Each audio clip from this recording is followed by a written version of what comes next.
আল্লাহ পাক বলেন, ইন্নাল্লাহা জামিউল মুনাফিকিনা ওয়াল কাফিরিনা ফি জাহান্নামা জামিআ। অবশ্যই আমি জাহান্নামে একত্রিত করব মুনাফিক এবং কাফেরদের। ঝিনাইদহবাসী আল্লাহ আগে নাম দিয়েছেন মুনাফিক না কাফের? মুনাফিক। বলেন বলেন। ইন্নাল্লাহা জামিউল মুনাফিকিনা, অবশ্যই আমি আল্লাহ একত্রিত করব ফি জাহান্নামা, জাহান্নামের মধ্যে। আগে মুনাফিক, এরপরে কাফের। তার মানে মুনাফিক একেবারে নিচে, এরপরে কাফেররা থাকবে। বলেন তো, আবু জেহেল কাফের না মুনাফিক? আরো জোরে বলেন, আরো জোরে বলেন। কি বুঝলেন এখান থেকে? আয়াতটার তাফসীর পড়ার পরে আমি আশ্চর্য হয়েছি। আল্লাহ মুনাফিকের উপরে এত রাগ যে ওদেরকে আরো নিচে দেবে। আবু জেহেল আবু লাহাবকে আল্লাহ এত নিচে দেবে না। এবার আসেন, যে মুনাফিক এটা তৈরি হয় কোন ইহুদির ভেতরে আপনি মুনাফিক পাবেন না, খ্রিস্টানের ভেতরে মুনাফিক পাবেন না, বৌদ্ধদের ভেতরে, মুশরিকদের ভেতরে, হিন্দুদের ভেতরে মুনাফিক তৈরি হয় না। মুনাফিক তৈরি হয় শুধুমাত্র মুসলমানদের ভেতরে।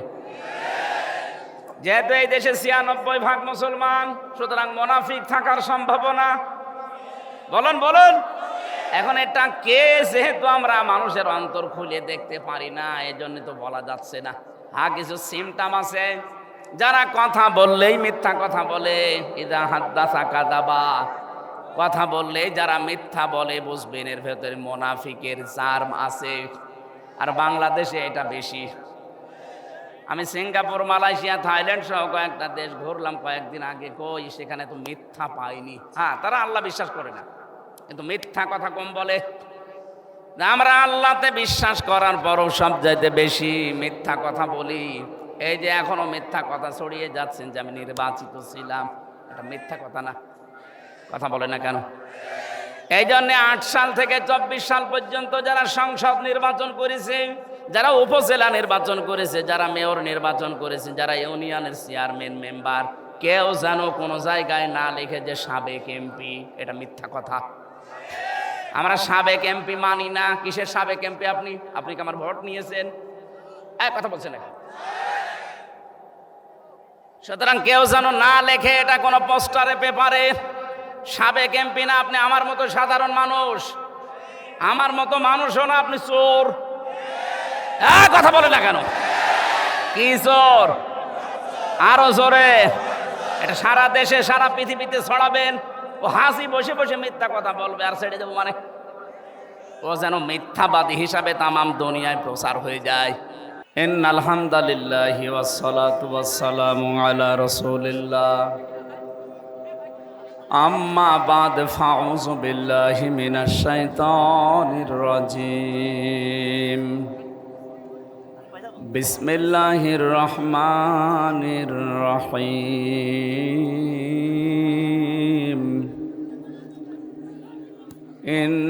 ইন্নাল্লাযীনা ক্বালু রাব্বুনাল্লাহু সুম্মা ইসতাকামু তাতানাজ্জালু আলাইহিমুল মালাইকা আল্লা তাখাফু ওয়া লা তাহজানু ওয়া আবশিরু বিল জান্নাহ ওয়া আবশিরু বিল জান্নাতিল্লাতী কুনতুম তুআদুন। সাদাকতা ইয়া রাব্বানা। আল্লাহুম্মা সাল্লি আলা।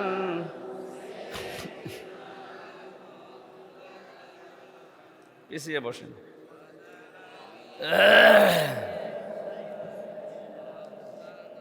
এই এখানে একটু পিছান, পিছান, আরো পিছান, আরো পিছিয়ে বসেন, পিছিয়ে বসেন।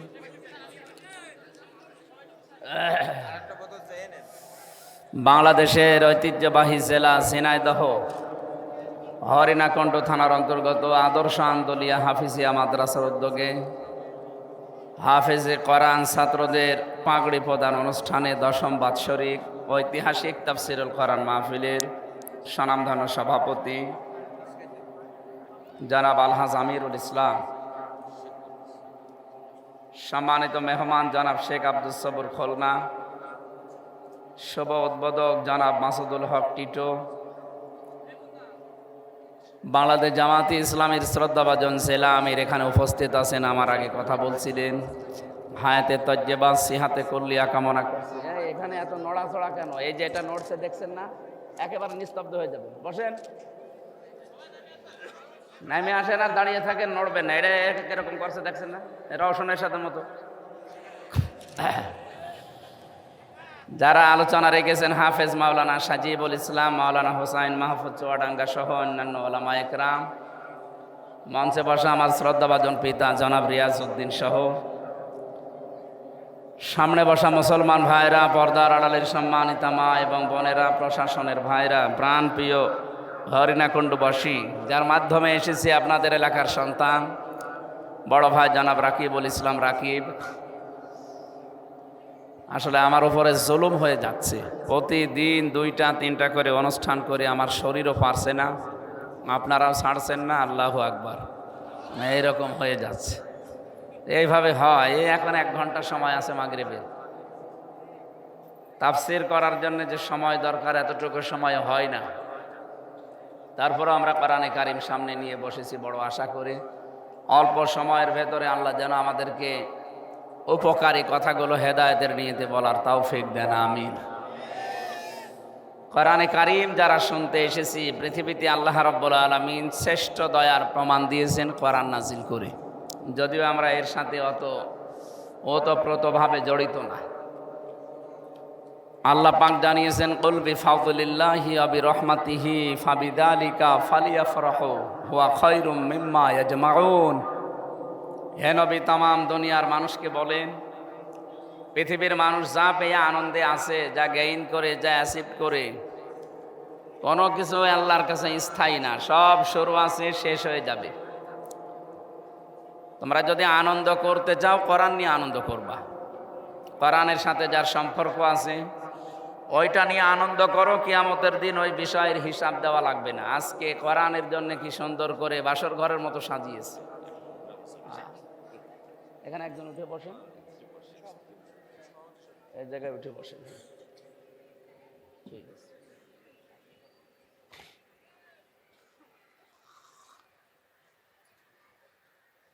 এটা যেহেতু রেকর্ড হচ্ছে, আমরা বাংলাদেশের মানুষকে, বিশেষ করে বহির্বিশ্বে যারা আন্তর্জাতিকভাবে এখনো ষড়যন্ত্রে লেগে আছেন, তাদেরকে জানিয়ে দিচ্ছি, এই দেশে অন্তত কোরআন বিদায় করা সম্ভব না।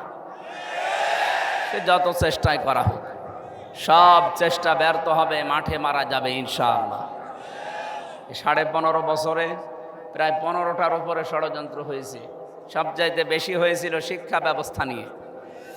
এরা একটা জাতিকে নাস্তিক বানানোর জন্যে পাশের রাষ্ট্রের সলা পরামর্শ অনুযায়ী বহু চেষ্টা চালিয়েছে।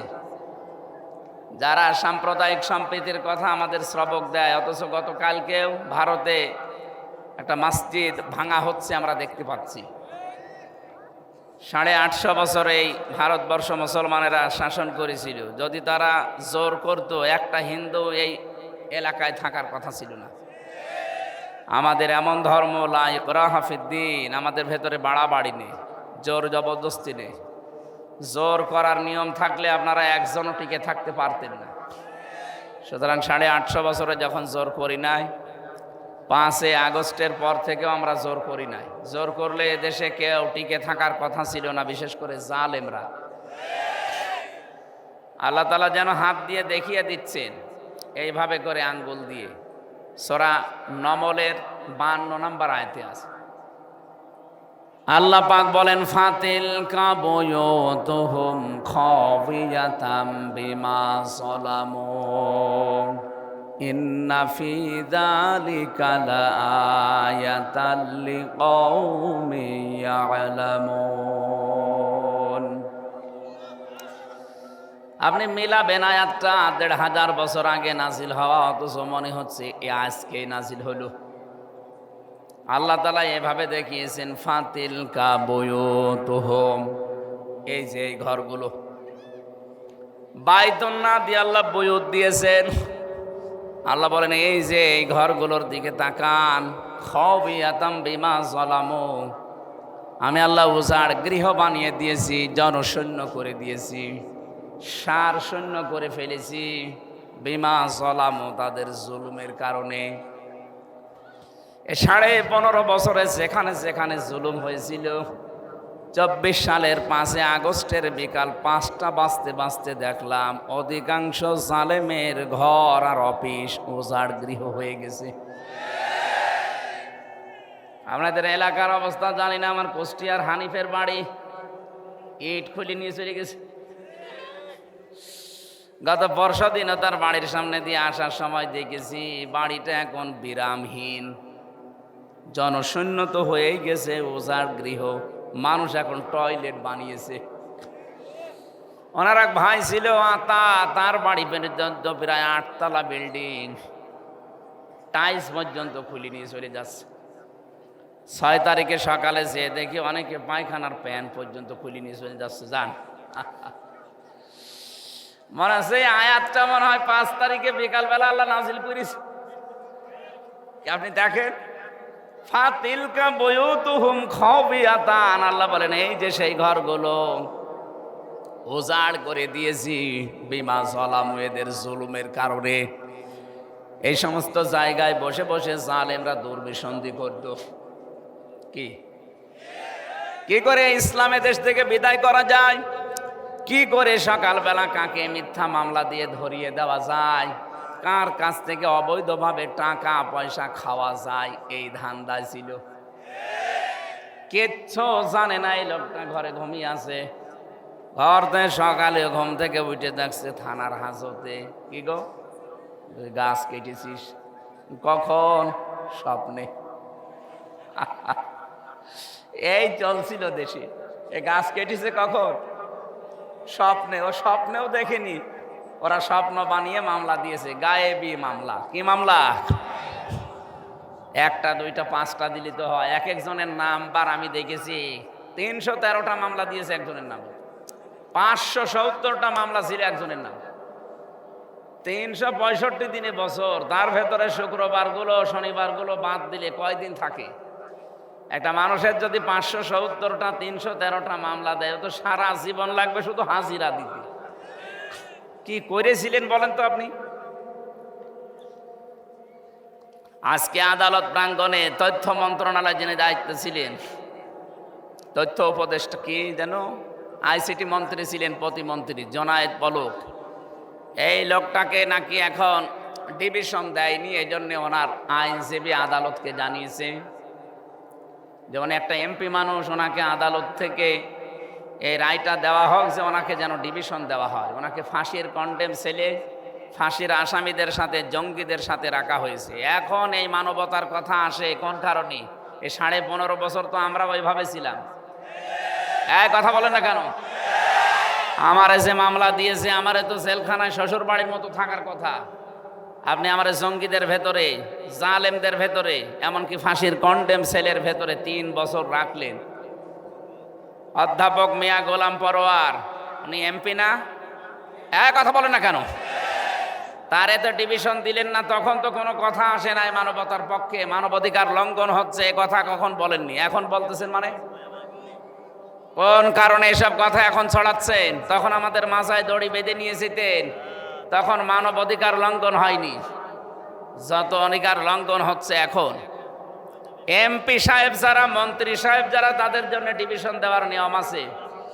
8 সাল থেকে শুরু করে আজকের এই দিন পর্যন্ত যারা নির্বাচিত হয়েছিল, একটাও কি এমপি? কারণ নির্বাচন হয়নি। আপনি তো ভোট চোর। এই কথা বলে দেবেন। 15.5 বছরে যারাই নির্বাচিত হয়েছিল, এরা যে এমপি পরিচয় দিতে ওদের লজ্জা লাগে না? জোতা পিটা করা দরকার। মানুষের অধিকারগুলো নষ্ট করে আবার পরিচয় দেয় আমি সাবেক এমপি। কিসের সাবেক এমপি আপনি? আপনাকে কেউ ভোট দিয়েছে? বলেন। ঘোড়াকেও যদি জিজ্ঞাসা করেন যে এখানে যিনি ছিলেন সাবেক এমপি, ঘোড়াও হাসবে। কি বলেন আপনি? এখন বাইরের দেশের মডেল যারা আছে তাদের সিম্পিতি পাওয়ার জন্য যারা দুই বোন একসাথে পালিয়েছে ওরা এখন মানুষকে জানাচ্ছে যে আমরা নির্বাচিত ছিলাম, আমাদেরকে উৎখাত করা হয়েছে। এরকম দাহা মিথ্যা কথা একজন হাসি মানুষ বলে কি করে? হাসি না, সে যেভাবেই হোক হাসি। তো একটা হাসি মানুষ এত বড় মিথ্যা কথা বলে কি করে?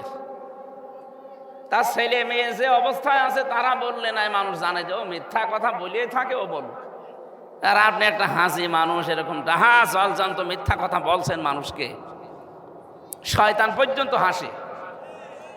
কথা বলে না কেন? আমরা মন খারাপ করছি এই কারণে প্রতিবাদ করছি, কারণ আমি হাসি তো আমার গায়েও লাগে। আপনি মিথ্যা কথা বললে মানুষ বলে করে যে হাসি মানেই পাঁচি। আমি আশা করছি যারা পালিয়েছেন, যারা অপরাধী, নিরপরাধ মানুষ কোনোদিন পালায় না, পালায় তো অপরাধীরা। কারণ ও জানে যে আমার জনগণ পেলে পিটিয়ে মেরে ফেলবে। আমি গত দিনও আসলাম মৌলভীবাজার থেকে, ওরা আমাকে নামিয়ে দিয়ে গেল হেলিকপ্টারে। আমি দেখেছিলাম যে হেলিকপ্টারের যে হুক আছে দরজায়, ও খুব শক্ত না, একটু ধাক্কা দিলে আমার মনে হয় ভেঙে যাবে। পাইলট আমি বলছিলাম যে এখানে যে সিস্টেম একটু ওসা করলেই তো পড়ে যাওয়া, বছর ওসা করেন না। আমার মনে মনে হচ্ছিল আল্লাহ 5 তারিখে যারা পালিয়ে গেল দুই বোন, একটু হুকটা খুলে যেতে পারেন। ও খুলে গেলে তো পড়ে যেত যে কোনো এক জায়গা, জনগণ পিটিয়ে কুকুরের মতো মেরে ফেলত। কি রাগ বলেন তো! 1:30টার সময় পালিয়েছে, বিকাল 5টা বাজতে বাজতে একটা মূর্তিও দেশে রাখে না, সব মাটির সাথে মিশিয়ে দিয়েছে। ওর 2-3 দিন পরে আমি গিয়েছিলাম বাইরে, যেখানে যেখানে দেখলাম যে দেখি মূর্তি কয়েকটা আছে কিন্তু চোখ নেই, হাত নেই, সব কেটে কেটে বাদ দিয়ে দিয়েছে। না, এগুলো ঠিক নাই, সংস্কৃতি বাদ দেওয়া লাগবে। এটা মুসলমানের দেশ, আগামীতে কেউ যদি আসেন এই মূর্তির সংস্কৃতি যেন তৈরি না করেন। আমাদের জাতির পিতা হযরত ইব্রাহিম মূর্তির বিরুদ্ধে এসেছিলেন এই দুনিয়ায়, কথা বলেন না কেন? আর আপনারা 96% মুসলমানের দেশে এসে মূর্তি বানানো আরম্ভ করলেন। কত কোটি কোটি টাকা খরচ করে কুষ্টিয়ার 5 রাস্তার মোড়ে যেটা বানিয়েছিল, ছাতা এত শক্ত ভাঙা যাচ্ছিল না, শেষে ক্রেন নিয়ে এসে ভেঙেছে। হ্যাঁ, জেনাইদা তো দেখলাম মূর্তির সাথে আর এক মূর্তি টাঙিয়ে রেখেছে, সব উলঙ্গ করি। ওরে কারা মেরেছে আমি জানি না, আমার মনে হয় আরো বেশি মারার দরকার ছিল শয়তানদের। এমনকি এই জায়গায় এই ময়দানে মনে হয় গত বছরে এক আলেম আসার কথা ছিল, হাবিবুল্লাহ না কি জানো, তাকে কারা যেন নামিয়ে দিয়েছে স্টেজ থেকে। কোরআনে কারিমের প্রচারে যারা বাধা দিয়েছে এরা ডাইরেক্ট ফতোয়া কাফের। যারা বাধা দিয়েছিলেন কারা আমি জানি না, পালিয়েছে আশা করছি। যদি পালিয়ে না থাকে ওরা ওদের মরে গেলে যেন জানাজা না হয়, কারণ ও এমনিও জাহান্নামে যাবে, অমনিও জাহান্নামে যাবে। ওরা আগে থেকেই পুড়িয়ে ফেলবেন, তাহলে অন্তত কবরের জায়গাটা বেশি যাবে। 3.5 হাত জায়গা, এটা মানুষ ঘর করে থাকতে পারবে? কথা বলে কেন? আমি 3 বছর যে ঘরে ছিলাম ওটা 3.5 হাতই, এদিকে 3.5 হাত, এদিকে 2.5 হাত। তো একটা কবরও তো এরকম জায়গায় লাগে। অন্তত যারা কোরআন বাধা দিয়েছে এই ঝিনাইদহ হরিণাকুণ্ডুতে, এমনকি সারা বাংলাদেশে আলেমদের মাইক কেড়ে নিয়েছে, এরা মারা গেলে যেন জানাজা না হয়, কবরে দেওয়া না হয়। ফতোয়া হামজা, আমি বানালাম এটা। সূরা তাওবার 84 নম্বর আয়াতে আল্লাহ ফতোয়া দিয়েছেন, ওয়ালা তুসাল্লি আলা আহাদিম মিনহুম মাতা আবাদা ওয়ালা তাকুম আলা কবরি ইলা আখিরি আয়া। আল্লাহ পাক বলেন, হে নবী, এদের কবরের পাশে দাঁড়ানো দূরের কথা, এদের জন্য দোয়াও করবেন না। শব্দের দিকে খেয়াল করেন, ওয়ালা তুসাল্লি আলা আহাদিম মিনহুম, বহুবচন দিয়েছেন, এটা জমির। শুধুমাত্র এটা আব্দুল্লাহ ইবনে উবাই না, এর মতো চরিত্র দুনিয়া যারাই তৈরি করবে, উপরে ফিটফাট ভেতরে সদরঘাট। এই আব্দুল্লাহ ইবনে উবাইয়ের উপরে কিন্তু ঠিক ছিল, নবীজির পেছনে নামাজ পড়তো, নবীজির সাথে রোজা রেখেছে, নবীজির সাথে ইফতারি করেছে, ওর দাড়ি টুপি পাগড়ি জুব্বা সব ওকে ছিল। শুধু সমস্যা ছিল রাজনৈতিক জীবনে ও বিশ্ব নবীকে নেতা মানত না, ওর নেতা ছিল আবু জেহেল। ওর পড়া জীবন আমি পড়ে শুধু একটাই ভুল পেয়েছি, এই একটা ভুলে যদি ওকে আল্লাহ জাহান্নামে না জাহান্নামের নিচে দিয়েছে। ও যে জাহান্নামের একেবারে নিচে আছে, প্রমাণ সূরা নিসা, ইন্নাল মুনাফিকিনা ফিদ দারকিল আসফালি মিনান নার। আসফাল ইসমে তাফসীল, এটা সুপারলেটিভ ডিগ্রি, এর চাইতে বড় শব্দ আর আরবিতে হয় না। আল্লাহ পাক বলেন ও তো জাহান্নামে গেছে, জাহান্নামের একেবারে নিচে গেছে। ওয়ালাং তাজিদা লাহুম নাসীরা, এরপরে লাং হুম, কত কঠিন কঠিন শব্দ জানেন এটা। তাজিদা মোজারে, এটা বর্তমান ভবিষ্যৎ, প্রেজেন্ট ফিউচার। এর আগে যদি লান আসে বাংলা অর্থ হয় কখনো হবে না। আল্লাহ গ্যারান্টি দিচ্ছে এদেরকে সাহায্য করা হচ্ছে না, হবে না। কেন? আল্লাহ আব্দুল্লাহ ইবনে উবাইয়ের নাম জানে না, নামটা দিল না কেন? হোম দিয়েছেন এই কারণে। উবাই শুধু একজন না, কিয়ামত পর্যন্ত এরকম চরিত্রের মানুষ আসবে, তাদের উপরে এরকম আব্দুল্লাহ বিন উবাইয়ের মতো ফিটফাট থাকবে, ভেতরে থাকবে সদরঘাট। এ সেনাই দায় নেই, বলুন। আপনাকে আমি সতর্ক করছি, এরপরও যদি উল্টা বোঝেন আপনারও স্থান হবে উবাইয়ের মতো। আপনি খালি মরিয়েই যাবেন, শুধু জানা যায় নাম কাওয়াজতে হবে, কবরে দেওয়া হবে, কিন্তু জাহান্নামের আগুন থেকে বাঁচতে পারবেন না। এই লোকটা বেঁচেছে জাহান্নাম থেকে, এই কথা বলে না কেন? ওকে আল্লাহ শুধু জাহান্নামে দেয়নি। কোরআনে কারীম সূরা নিসা 5 নম্বর পারা 19 নম্বর পৃষ্ঠার 15 নম্বর লাইনে 138 নম্বর আয়াতের শেষের দিকে আছে, আল্লাহ পাক বলেন ইন্নাল্লাহা জামিউল মুনাফিকিনা ওয়াল কাফিরিনা ফি জাহান্নামা জামিআ। অবশ্যই আমি জাহান্নামে একত্রিত করব মুনাফিক এবং কাফেরদের। ঝিনাইদাবাসী আল্লাহ আগে নাম দিয়েছেন মুনাফিক না কাফের? মুনাফিক। বলেন বলেন। ইন্নাল্লাহা জামিউল মুনাফিকিনা, অবশ্যই আমি আল্লাহ একত্রিত করব ফি জাহান্নামা, জাহান্নামের মধ্যে। আগে মুনাফিক, এরপরে কাফের। তার মানে মুনাফিক একেবারে নিচে, এরপরে কাফেররা থাকবে। বলেন তো আবু জেহেল কাফের না মুনাফিক? আরো জোরে বলেন, আরো জোরে বলেন। কি বুঝলেন এখান থেকে? আয়াতটার তাফসীর পড়ার পরে আমি আশ্চর্য হয়েছি, আল্লাহ মুনাফিকের উপরে এত রাগ যে ওদেরকে আরো নিচে দেবে। আবু জেহেল আবু লাহাবকে আল্লাহ এত নিচে দেবে না। এবার আসেন, যে মুনাফিক এটা তৈরি হয় কোন ইহুদির ভেতরে আপনি মুনাফিক পাবেন না, খ্রিস্টানের ভেতরে মুনাফিক পাবেন না, বৌদ্ধদের ভেতরে, মুশরিকদের ভেতরে, হিন্দুদের ভেতরে মুনাফিক তৈরি হয় না। মুনাফিক তৈরি হয় শুধুমাত্র মুসলমানদের ভেতরে। যেহেতু এই দেশে ৯৬% মুসলমান, সুতরাং মুনাফিক থাকার সম্ভাবনা, বলুন বলুন। এখন এটা কে, যেহেতু আমরা মানুষের অন্তর খুলে দেখতে পারি না, এজন্য তো বলা যাচ্ছে না। হ্যাঁ, কিছু সিমটম আছে। যারা কথা বললেই মিথ্যা কথা বলে, ইদা হাদ্দাসা কাযাবা, কথা বললেই যারা মিথ্যা বলে, বুঝবেন এর ভেতরে মুনাফিকের জার্ম আছে। আর বাংলাদেশে এটা বেশি। আমি সিঙ্গাপুর, মালয়েশিয়া, থাইল্যান্ড সহ কয়েকটা দেশ ঘুরলাম কয়েকদিন আগে, কই সেখানে তো মিথ্যা পাইনি। হ্যাঁ, তারা আল্লাহ বিশ্বাস করে না, কিন্তু মিথ্যা কথা কম বলে। আমরা আল্লাহতে বিশ্বাস করার পরও সব চাইতে বেশি মিথ্যা কথা বলি। এই যে এখনো মিথ্যা কথা ছড়িয়ে যাচ্ছেন যে আমি নির্বাচিত ছিলাম, এটা মিথ্যা কথা না? কথা বলে না কেন? এই জন্যে ৮ সাল থেকে ২৪ সাল পর্যন্ত যারা সংসদ নির্বাচন করেছে, যারা উপজেলা নির্বাচন করেছে, যারা মেয়র নির্বাচন করেছে, যারা ইউনিয়নের চেয়ারম্যান মেম্বার, কেউ যেন কোনো জায়গায় না লিখে যে সাবেক এমপি। এটা মিথ্যা কথা।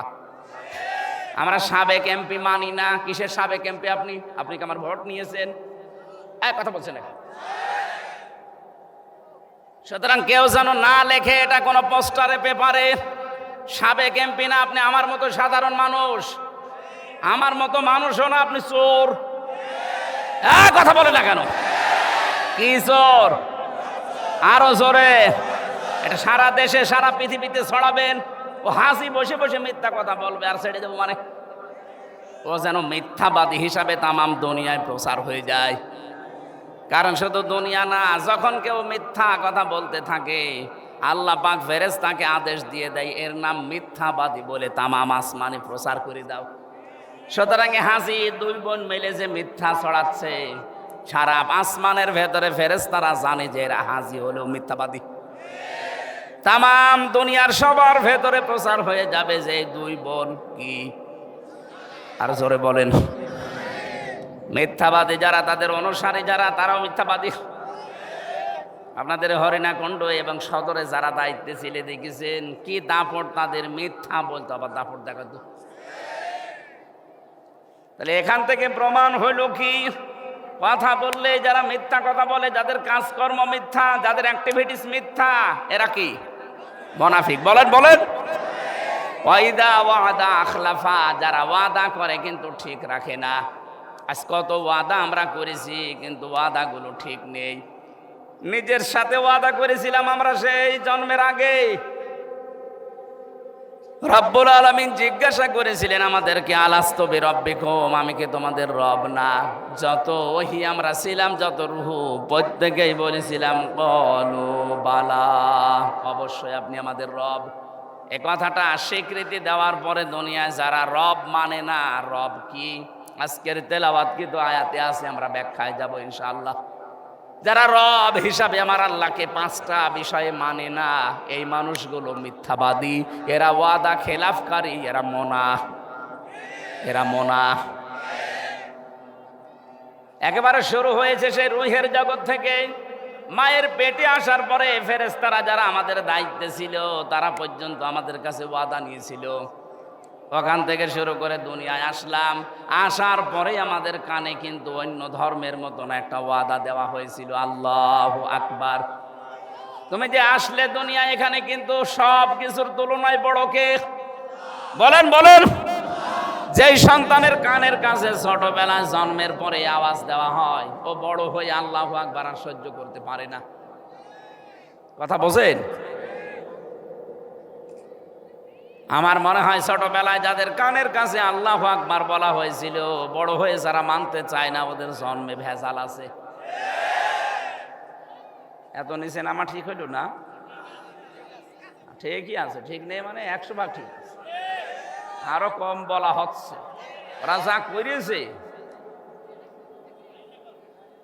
ওরা যা করেছে কম বলা হচ্ছে।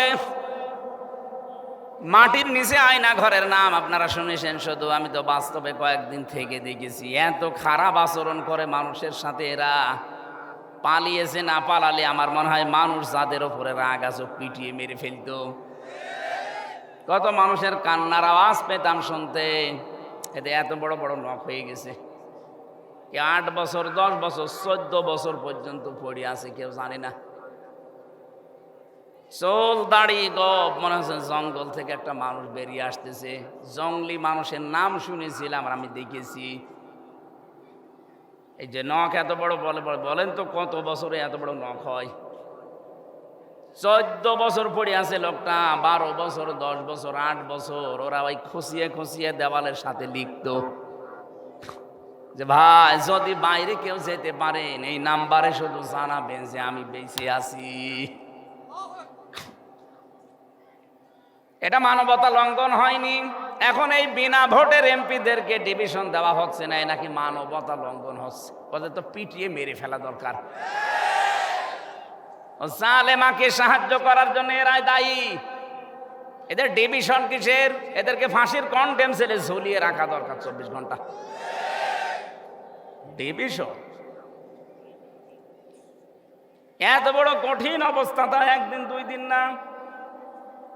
নোয়াখালীর হাতিয়া থানার একজন আমার সাথে ছিল, মুফতি ফখরুল সাহেব। উনি আমার মাঝে মাঝে রাতের বেলা এসে বলতেন, ভাই আপনার সাথে কি করে আমি জানি না, কিন্তু আমার এই হাতে পায়ের ভেতরে হাত দিত, দিয়ে সামনে যে লোহার ব্যারিকেড আছে ওর সাথে দিয়ে হাত আটকিয়ে দিত।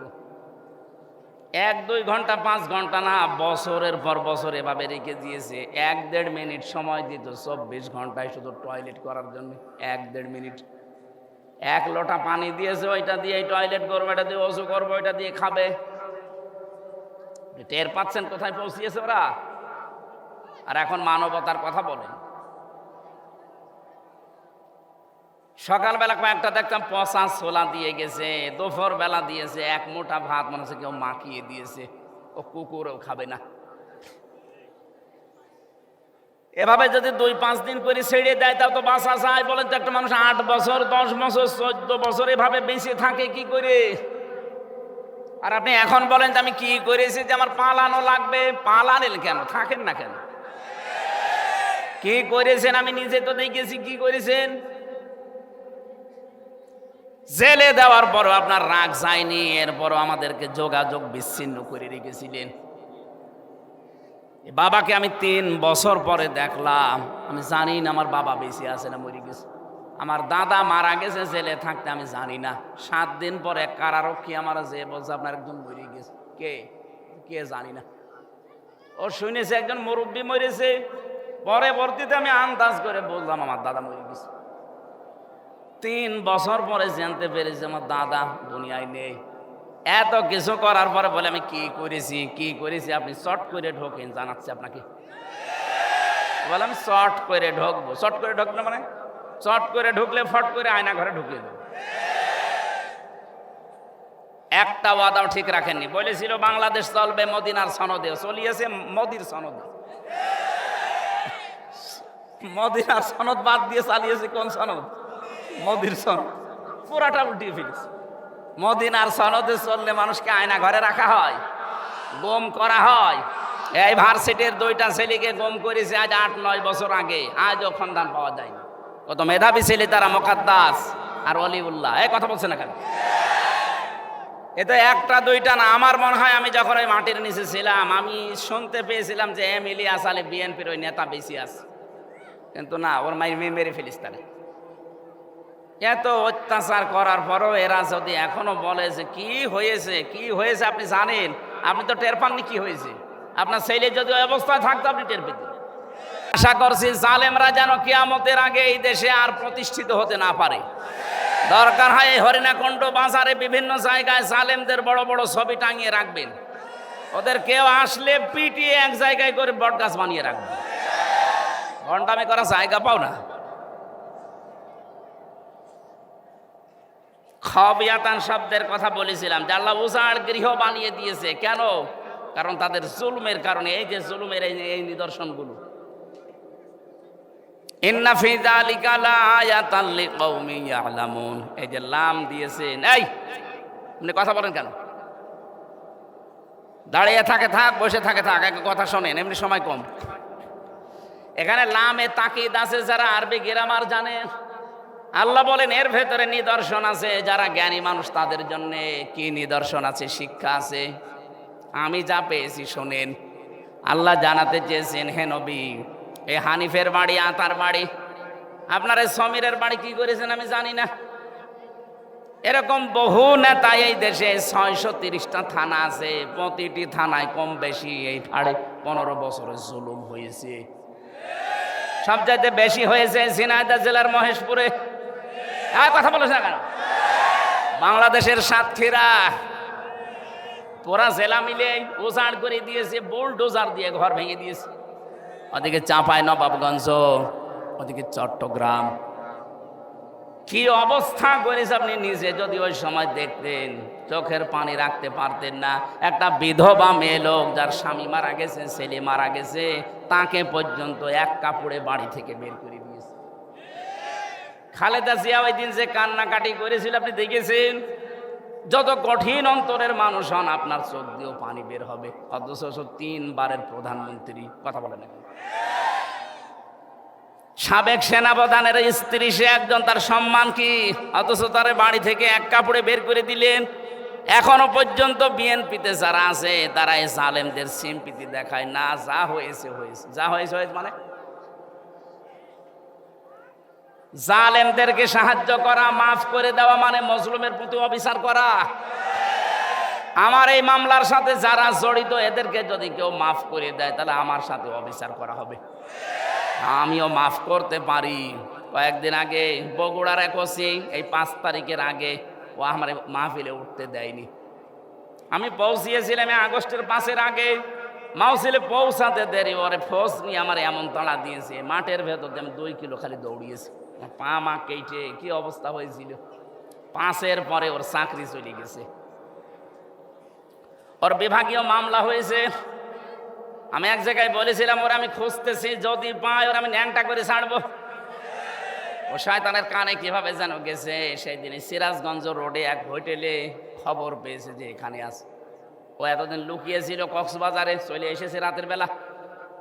কিভাবে আমার গাড়িটা ধরে ওই হোটেলে আমি চা খাচ্ছি, আমার বসো হুজুর আমারে মাফ করে দিন। কে আপনি? আমার ওসি। আপনারে তো খুঁজছিলাম, আপনি মাফ চাবেন। ওই দিন আমার গাড়িটা আন্দাজে ধরে নিয়ে গিয়েছিলেন, 1,13,000 টাকা নিয়েছেন বিনা কারণে। ওই যে বাড়ি ভাইয়ের গাড়ি ছিল আগে, ওই টাকা ফেরত দেন, এরপরে মাফ চান। টাকা আনি না, না টাকা না দিলে মাফ নেই। এই 15.5 বছরে যাদের কারণে আপনি ব্যবসা করতে পারেননি, যারা চাঁদাবাজি করেছে, আপনাকে চাকরি করতে দেয়নি, বাড়িতে ঘুমাতে দেয়নি, কথা বলেন না কেন? এই যে এই মানুষটা বাড়ি ঘুমাতে পারতো, কোথায় গাছতলায়, কোথায় বাঁশতলায়, কোথায় সে ক্ষেতের ভেতরে থাকা লেগেছে। যার কারণে আপনি ছেলেকে চাকরি দিতে পারেননি, শুধু উল্টাপাল্টা নাম দিয়ে চাকরি থেকে বাদ দিয়ে দিত। যারা গম করেছে, খম করেছে, মিথ্যা মামলা দিয়ে, মিথ্যা সাক্ষী দিয়ে জেল খাটিয়েছে, তারা এখন আস্তাগফিরুল্লাহ পড়বে আর মাফ হয়ে যাবে। আল্লাহ কি ওই রকম নাকি? জীবনও না। হ্যাঁ, ওনার সাথে যদি কোনো অধিকার আপনার নষ্ট হয়, আপনি নামাজ পড়েননি, আল্লাহ মাফ করে দিতে পারে। কি কথা বলে না কেন? ফায়াগফিরু লিমান ইয়াশা ওয়া ইউআযযিবু মান ইয়াশা। ইচ্ছা করলে মাফ করে দেবে, ইচ্ছা করলে শাস্তিও দিতে পারে। কিন্তু হামজার সাথে যা হয়েছে, আল্লাহ এটা মাফ করবে না। আগে আমার ক্ষতিপূরণ দেবেন, এরপরে আস্তাগফিরুল্লাহ পড়বেন।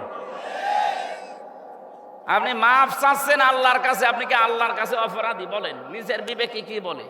আপনি দোষ করলেন হামজার কাছে, হামজাকে তার জায়গা মতো যেতে দিলেন না, মিথ্যা একটা মামলা দিয়ে, মিথ্যা সাক্ষী দিয়ে আপনি জেলে আটকে রাখলেন, যে কষ্ট দিলেন। এখন যদি আস্তাগফিরুল্লাহ পড়েন, আল্লাহ যদি মাফ করে দেয়, আমার উপর তো অবিচার করা হবে না? শুধু আমি একা, এদেশে লক্ষ লক্ষ হামজা এরকম বিপদে ছিল। সুতরাং যারা মাফ চাইতে চান, হ্যাঁ আমি আপনাদের মাফ করে দিয়েছি। আমার বাবার কাছ থেকে যে টাকা নিয়েছিলেন, আমার ধরার পরেই বলেছিল 10 লাখ টাকা দেন, নয়তো 50টা মামলা দেন। তো গ্রাম্য মানুষ সহজ সরল ভয় দেখিয়েছে, সঙ্গে সঙ্গে 8 লাখ দিয়ে দিয়েছে। আর ধাপে ধাপে তো টাকা নিতেই আছে। আমি আকিজ গ্রুপে চাকরি করতাম, সেখান থেকে 35 লাখ টাকা নিয়েছে শয়তান। বলেছে নাই তা আপনাদেরও জড়িয়ে দেব। তারা তো সেরকম কোম্পানির লোকও, ভয়তে তারাও দিয়ে দিয়েছে। 35 লাখ চেয়েছিল, আমি শুনলাম 22 লাখ। সেদিন আমার সাথে মালিকের কথা হইল, বলছে আমার কাছে 22 লাখ টাকা নিয়েছে। ওই টাকা এখনো মাঝে মাঝে আমারে বলে যে স্যার টাকা কি ফেরত দেওয়া লাগবে? ফেরত দেওয়া লাগবে না? টাকা কি তোর বাবার টাকা? আগে টাকা ফেরত দেয়, এরপরে মাপসা। এই 15.5 বছরে যে যার কাছে অপরাধ করেছেন, তার কাছে আগে স্বীকার করবেন যে, আর ওর ক্ষতিপূরণ হলে ক্ষতিপূরণ দিয়ে বলবেন যে ভাই মাফ করে দিন। এই কথা বলছে না কেন? তাছাড়া আপনার কোনো আস্তাগফিরুল্লাহ মাফ। আমি ওসিকে সেদিন বলেছি, আমি টাকা ফেরত দেন, আগে টাকা ফেরত দিয়ে যাবেন, এরপরে বলবেন হুজুর মাফ করে দিন। আমি মাফ করে দিলাম, কিন্তু টাকা চাই, টাকা ছাড়া মাফ নেই। আমার ওপর শারীরিক যে নির্যাতনগুলো হয়েছিল, আমার পা কেটে গিয়েছিল, আমি দৌড় দিয়েছিলাম, এগুলোর জন্য আমি মাফ করে দিয়েছি। কিন্তু টাকা না দিলে কোনো মাফ হবে না। মিথ্যা মামলা দিয়ে, মিথ্যা সাক্ষী দিয়ে আপনি বিনা কারণে মিথ্যা সাক্ষী দিতে গেলেন, মানে অনেককে বাধ্য করতো মিথ্যা সাক্ষী দিতে। সাক্ষী দেয় মানুষ দেখে, শাহেদ মানে সাক্ষী। শাহেদ মানে কি? বলেন। শাহেদ হয় কখন? মানুষ যখন এই চোখ দিয়ে দেখে। কথা বলে না কেন? 15.5 বছরে যত মামলা ছিল, সাক্ষী যারা দিয়েছে অধিকাংশগুলো দেখা সাক্ষী না, শোনা সাক্ষী।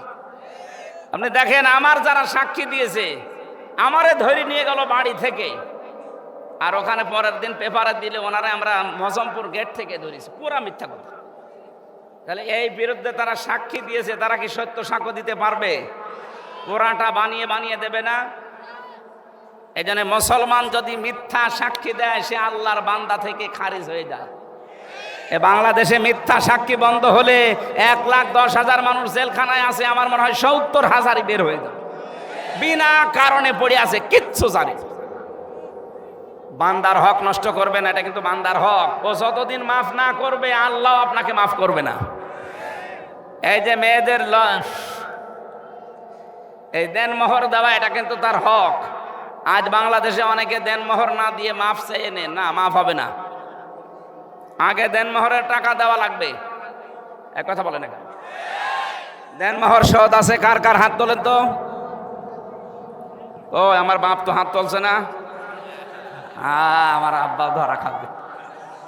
আব্বা কত আপনার দেনমোহর কত দেওয়া লাগবে? আপনার দরকার টাকা না থাকলে আমারে বলেন, আমি টাকা দেবো, এটা মারে দেওয়া লাগবে না। আমার আব্বার মনে হয় বাকি আছে। হাত তুলছে না কেন? বাকি নেই? ক টাকা?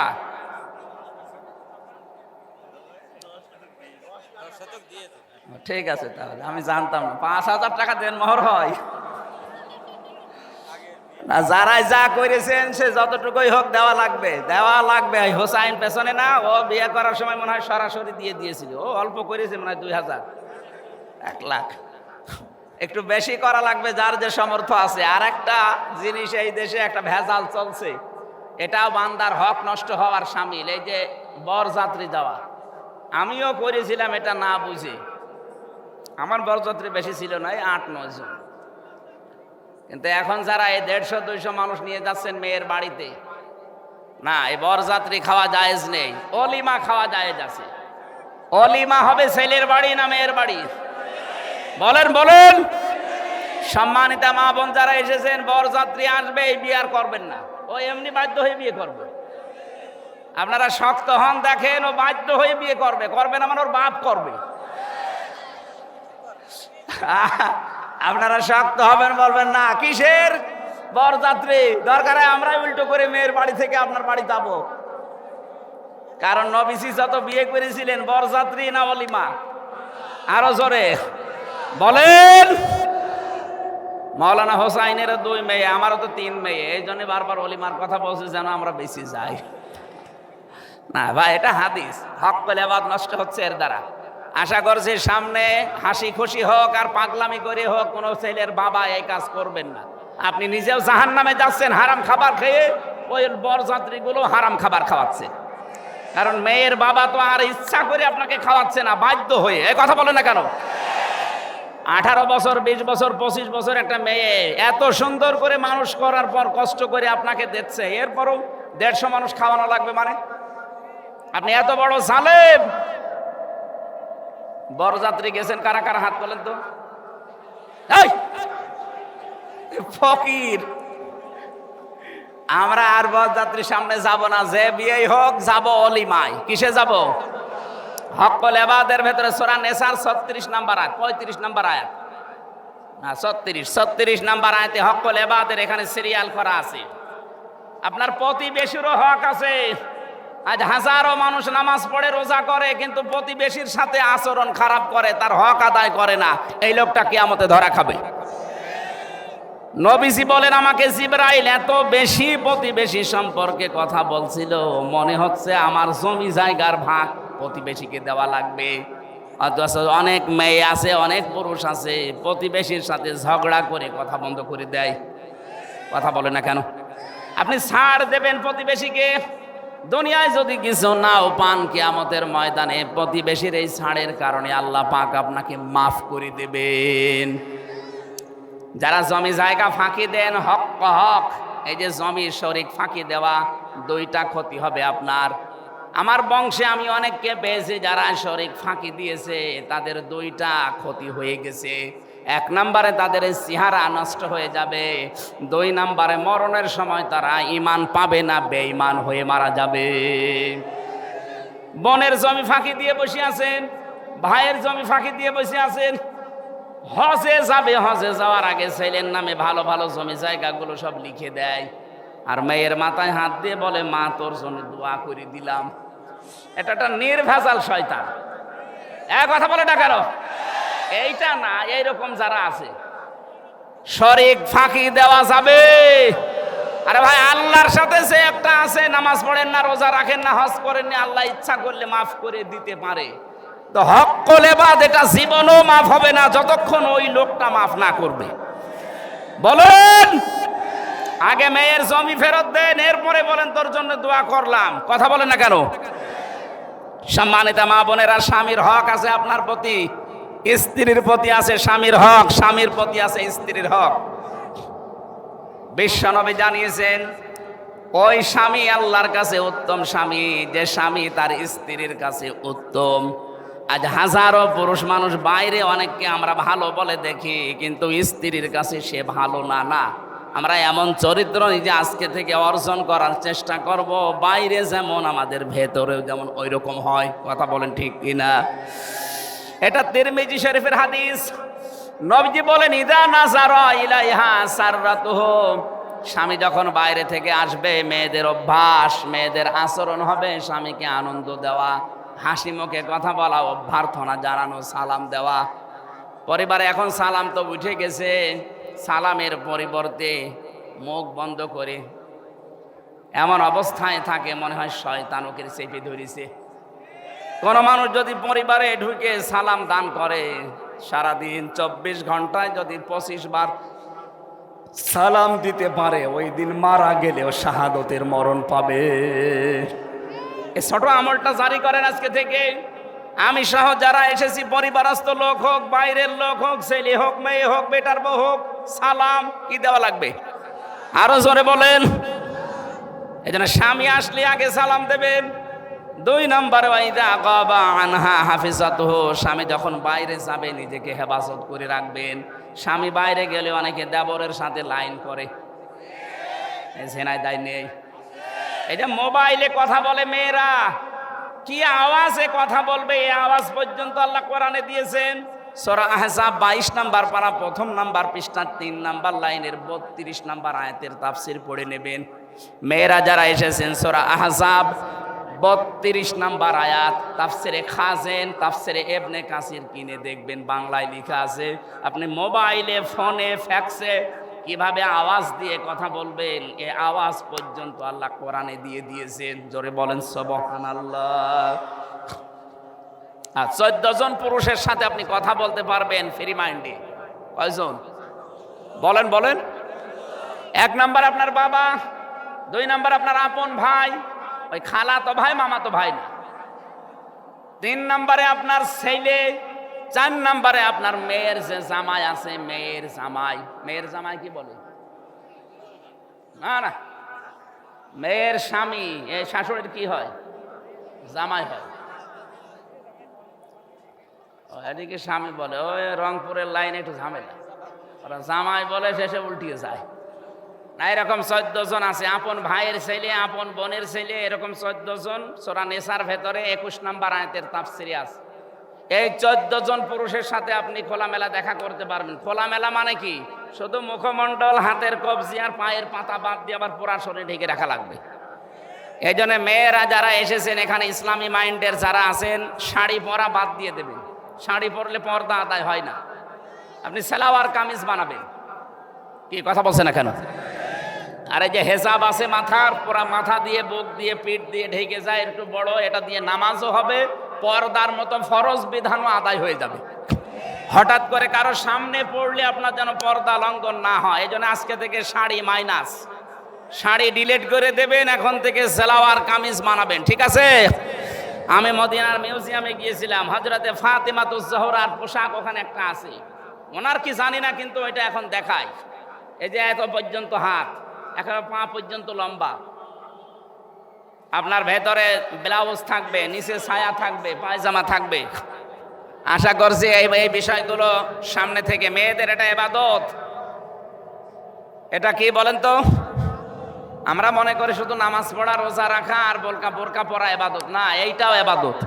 স্বামী বাইরে গেলে নিজেকে হেফাজতে রাখবেন। স্বামীর সম্পদ, স্বামীর সন্তান, স্বামীকে না বলে আপনি ফকিরকে দানও করতে পারবেন না। আর আপনি স্বামীকে না বলে চুরি করে দোলা ভাইকে দিয়ে দিচ্ছেন, বলেন সুবহানাল্লাহ। 3 নম্বরে ওয়াতুইনু আলা দীনি যাওজাতিহা, স্বামী যদি বাইরে থাকে, দ্বীনের কাজে, ইসলামের কাজে, মানবতার কাজে তাকে সাহায্য করবেন, উদ্বুদ্ধ করবেন, সময় দেবেন, ছাড় দেবেন। এক কথা বলেন না কেন? আপনার স্বামী বাইরে মানুষের জন্য কাজ করে বেড়ায়, দ্বীনের প্রচার করে, দ্বীন প্রচারের জন্য কাজ করে, আপনি শুধু বাড়িতে বসে তাকে একটু ছাড় দেন, বাড়ি বসে বসে আপনি ওই কাজের সওয়াব পেয়ে যাবেন। এই জন্য সুস্থ অবস্থায় যদি আমরা ইবাদত বন্দেগীগুলো করি, অসুস্থ হয়ে গেলে ওই ইবাদতের সওয়াব আল্লাহ জারি করে রাখবে, বন্ধ করবে না। জোরে বলেন আল্লাহু আকবার। 4 নম্বরে, স্বামী যদি আপনাকে কোনো জায়েজ কাজের হুকুম করে, জীবন থাকতে আপনাকে মানা লাগবে। আল্লাহ আপনাকে তৌফিক দিন, বলেন আমিন। এটা কি ঠিক আছে? এটা এখানে লিখেছেন আপনারা সম্মানিত মেহমান সালামবাদ। মহিলারা ইসলামী আন্দোলন করতে পারবে কিনা? কি পারবে না মানে ফরজ, নারী পুরুষ প্রত্যেকের জন্য দিন কায়েমের চেষ্টা করা ফরজ, কিন্তু ক্ষেত্র হবে আলাদা। মেয়েদের ক্ষেত্র মেয়েদের ভেতরে, পুরুষের ক্ষেত্র পুরুষদের ভেতরে, কথা বুঝতেছেন? কিন্তু দিন কায়েম করা এই জমিনে নামাজের মতো রোজার মতো এটা ফরজ। এটা না হলে আপনি নামাজও সঠিকভাবে পড়তে পারবেন না, এটা না হলে রোজাও আপনি ঠিক মতো রাখতে পারবেন না। এই জন্য নারী হোক পুরুষ হোক স্ব জায়গায় থেকে দিনের কাজ করা ফরজ, ফরজ এবং ফরজ। আমাদের ছাড় দেওয়ার মন মানসিকতা স্বামী স্ত্রীকে, স্ত্রী স্বামীকে আল্লাহ যেন দান করে দেয়। আর মাঝে মাঝে এই দোয়াটা জারি রাখবেন। সূরা ফুরকানের ৭৪ নম্বর আয়াত, রব্বানা হাব লানা মিন আজওয়াজিনা ওয়া যুররিয়াতিনা কুররাতা আ'য়ুনি ওয়াজআলনা লিল মুত্তাকিনা ইমামা। বলেন আল্লাহু আকবার। এটা পরীক্ষিত দোয়া।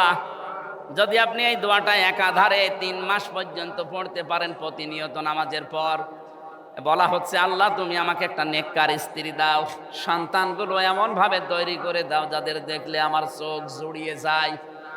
এটা তো কোরআনের আয়াত, আল্লাহ নিজে আয়াতটা বানিয়েছেন। আমরা যেন আজকে থেকে পারিবারিক জীবনে আয়াতটা পড়ি, বলেন আমিন।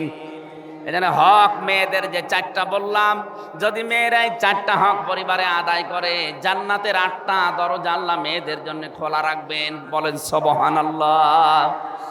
রব সম্পর্কে আলোচনার জন্য আমি বসেছিলাম, আপনারা সময়টা মানে দেরি হয়ে গেছে। আগামীতে এই জোড়াদা স্কুলে, হাই স্কুল জোড়াদা এবং এর পাশের গ্রাম কি যেন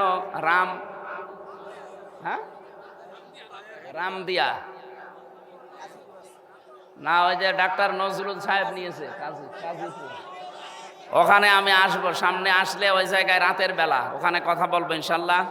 আর আজকে মাহফিল আছে, আমার সাথে জেলে ছিলেন মুফতি জসিমউদ্দিন রহমানী সাহেব, 12 বছর তিনি জেল খেটেছেন। উনি আসবে আপনাদের হরিণাকুণ্ড উপজেলা ফুটবল ময়দানে আজকে, মনে হয় আজকে। অবশ্যই যাবেন, খুব ভালো আলেম, যদিও উল্টাপাল্টা মামলা দিয়ে তার জীবনটাও নষ্ট করে দিয়েছে সরকার। ওখানে যাবেন, কথা শুনবেন মুফতি জসিমউদ্দিন সাহেবের, আমার সালাম পৌঁছাবেন ওখানে। আমি মনে হয় আজকে আর চালাতে পারছি না, কারণ আর 2-3 মিনিট পরে আজান হবে। এখানে নামাজ যারা পড়বেন আশপাশে পড়ে নিন। আমার রাত্রে মাহফিল আছে শৈলকুপা,